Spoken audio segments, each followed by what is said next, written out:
Greetings one and all. Today we're going to be having a look at Mark Kern's Twitter, as he did something that was quite interesting today. Mark Kern is a game developer with a pretty impressive roster. If you are interested, I would strongly recommend visiting his Twitter. His pinned tweets really shows his character, and I mean that in the best way.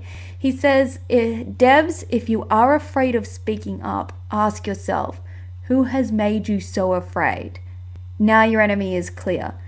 To be honest, even as someone who is a part of the audience, it doesn't take a rocket scientist to see just what a chokehold journalists have on many developers, especially those on the indie scene. Many of larger companies, I feel, are more enabling the journalists. If they just stopped and stepped back, they could probably solve a lot of this. But I have sidetracked. Today we are looking at Mark Kern's Facebook, as he did something really, really cool, which is he sort of started this trend. He retweeted people who came to him saying what they would want from a free and unbiased gaming press. So every single one of these tweets does start with the phrase, I am for a free and unbiased gaming press because. And here are some of them. Chris B, or at Vote for Coffee, says, I am for a free and unbiased gaming press because they are supposed to inform the consumer, not telling what he is allowed to like. Recently, we have seen this more and more, where even if the audience themselves criticizes a game, they are criticized for it by the journalists. This was actually quite apparent a little while ago, actually, back in 2012, which is with the big ending of Mass Effect 3. I'm sure we can all remember that. It's probably never, ever going to be forgotten, which is gamers pretty much raised concerns citing false advertisement by BioWare, and instead of journalists addressing these concerns or having a look into seeing why they were there, they just splashed out with headlines such as, why gamers should be ashamed.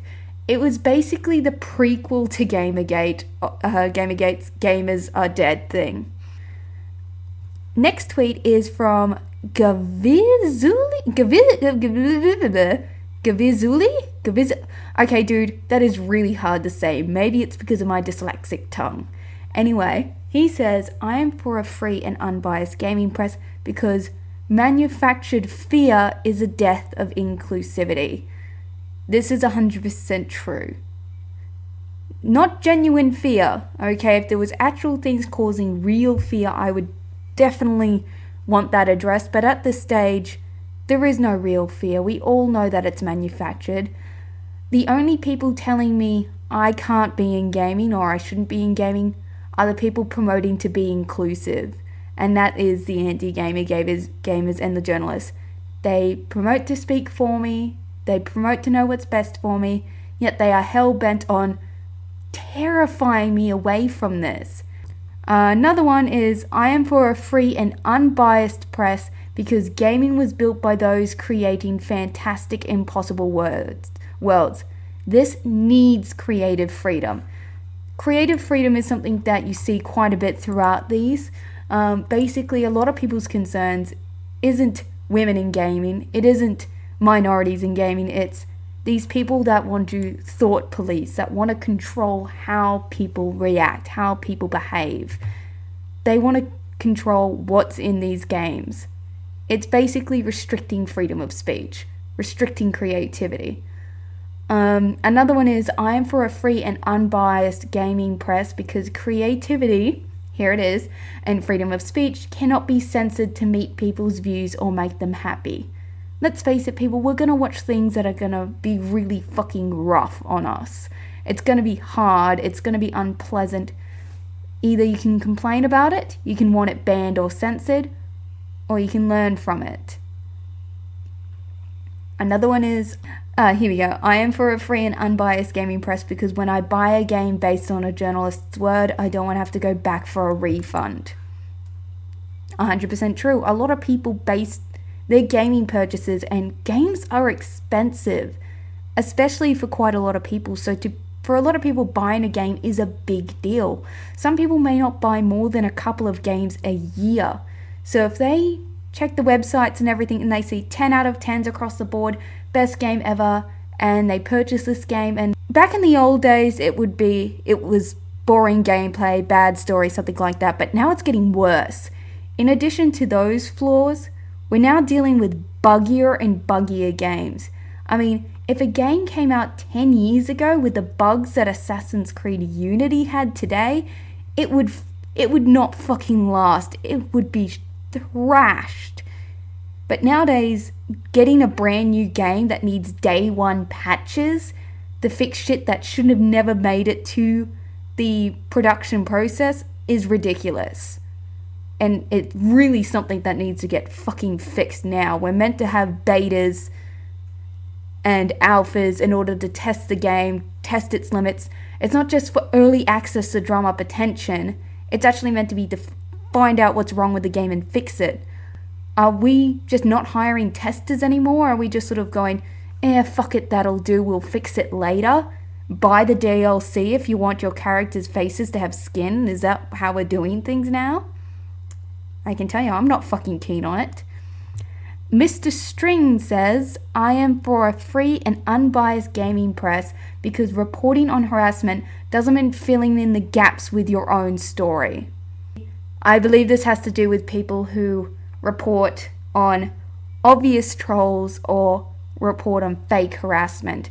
Now, this is an extremely tricky subject to deal with for the fact that there are people out there that receive genuine harassment, and that really needs to fucking stop, okay? This is happening on both sides too. Gamergaters aren't a bunch of harassers, and anti-Gamergaters aren't a bunch of saints. There are plenty of pro-Gamergaters that are getting absolutely shit on, threatened, doxed, actually harassed from anti-Gamergaters. No side is pure in this. But the problem is that it's making it so hard to take this harassment seriously for us to properly address it when there are people manufacturing their own harassment. Brianna Wu is guilty of this. She has been called out a number of times, sending harassment to herself. Seriously. Anita, I am more likely to believe that she hasn't sent her own harassment. I mean, she's gotten enough hate that she doesn't really need to send it to herself. But let's be honest here. She knows it. We know it. Everyone knows it, that a lot of the stuff she's gotten is completely baseless trolling. There are plenty of people on the internet with strong opinions who have dealt with the same, if not worse. The difference is they continued on in spite of this. Anita slammed on the brakes, stopped what she was doing, and focused on it, which isn't the right way to go about it. You continue on in spite of things. You don't stop and... If you step in dog shit, you keep walking. You don't stop and talk about dog shit for 2 hours. That's not going to get you to where you need to go.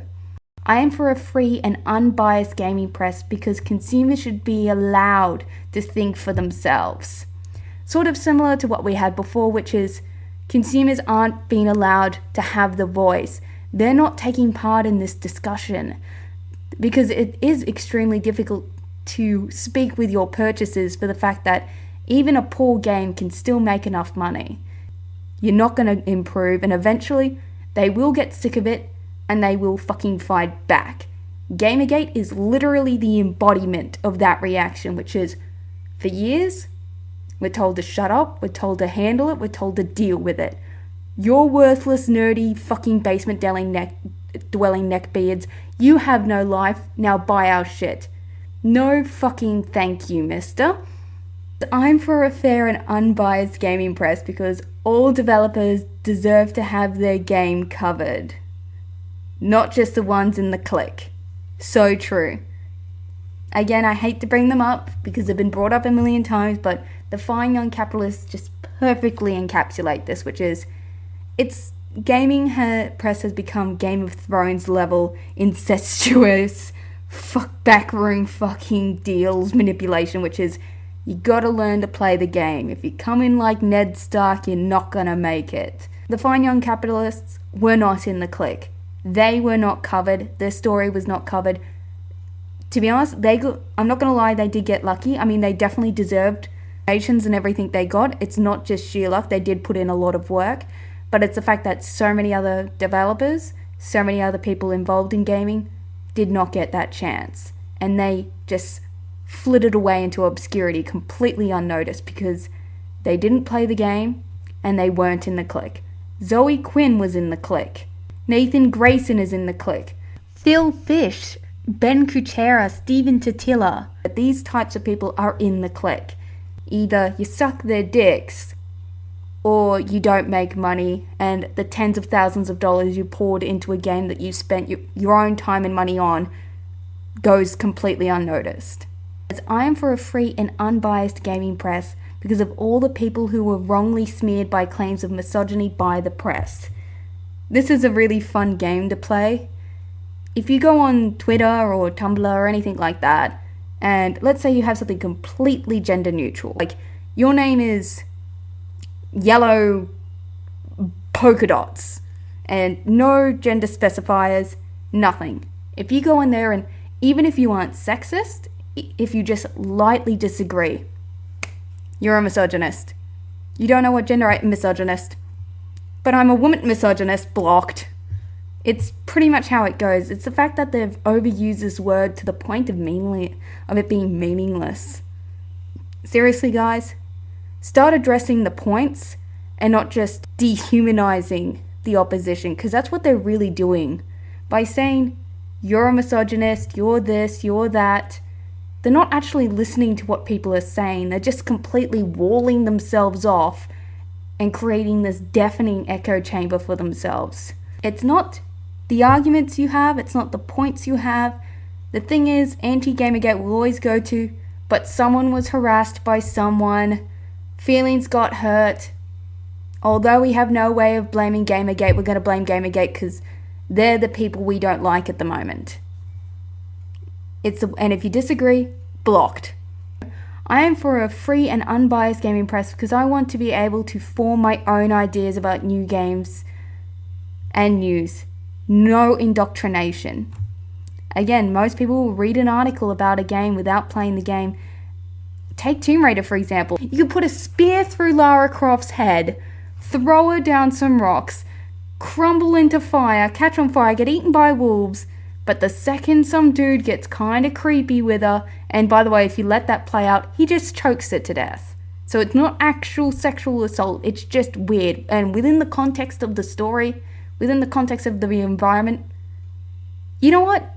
Completely plausible. If it came out of nowhere and had no place, I'd be like, you're right, that's really weird. But here, it's completely justified. It makes sense within the story. Because when shit gets bad, bad people are the ones usually getting in charge of shit because they're willing to do the bad things.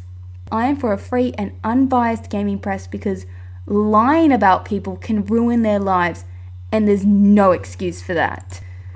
This is something we have seen game journalists do. Kotaku claimed that there was damning evidence of sexual harassment and claims of rape against Brad Wardell, I'm sorry if I'm mispronouncing his surname, the founder and CEO of Stardock. Now, later on, Brad did receive a public letter of apology from the claimant and the case was completely dismissed. But, of course, they didn't address this, they didn't follow up on a later article, they just said, hey, this guy's a rapist. And it completely fucked up a huge portion of Wardell's life. I am for a free and unbiased games press because the personal politics of journalism have no place in the news. This is something I have a really hard time telling people who aren't really in the immediate game scene, which is, they're like, who the fuck cares, it's only gaming. No, this is a multi-billion-dollar industry. And these aren't some sort of petty little journalists, these are like major fucking players in the gaming world. A lot of games don't get fucking anywhere without going through these gates, and they should not be the fucking gatekeepers.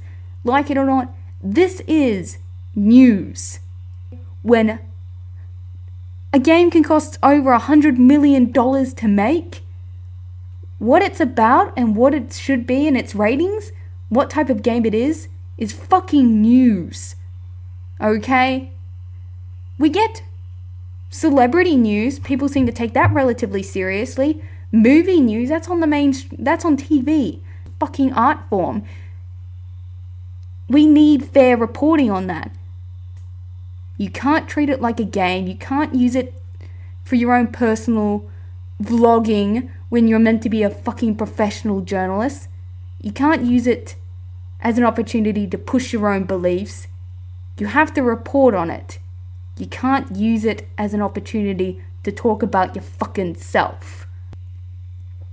Developers aren't getting gamer feedback, they're getting journalist feedback, and journalist feedback is really insular. The fact that they're all communicating with each other with the email group Game Journals Pro shows the complete lack of diversity of ideas, and those who did have a different idea were completely stifled, smothered, and kicked out or threatened into silence. They're not hearing that, hey, the gameplay's shit, or hey, the voice acting's bad. They're getting, you should make a tit smaller. Why'd you make a tit smaller? You're robbing her of her femininity. Fuck. That's what they're hearing. And a lot of the time, it's not even worth dealing with, so they just fucking don't listen. I mean, if I was getting that kind of criticism, I'd fucking lose my mind. That shit is crazy. You can't handle it. I am for a free and unbiased gaming press because all genres of games deserve fair coverage, and like 99% of gamers love diversity in gaming. This is true. We don't want the same thing every time. The criticism of Call of Duty is reason enough for that. Yes, Call of Duty sells, but then again, Transformers also sold. It's not exactly a mark of approval. We want different games. Portal's success, Limbo's success, all these different indie game success shows that we like different things. We want different things. Telltale's Walking Dead being Game of the Year shows that we don't just want big explosions, we want something else. Metroid Other M, its terrible story and terrible misrepresentation of women, that shit gamers actually got mad at. You can call us sexist, but when actual sexism happens, you better believe we're not happy with that. I am for a free and unbiased gaming press because my daughter is becoming a game developer and her artistic freedom is at stake. Again, we aren't concerned about... We don't want to get rid of women. We don't want to get rid of minorities. We want freedom. And at the moment, it's not there. And if it is there, it's extremely fucking hard to get, and you have to suck a lot of dicks to get it. Which, to be honest, isn't really... If you have to buy your freedom, you weren't really free to begin with.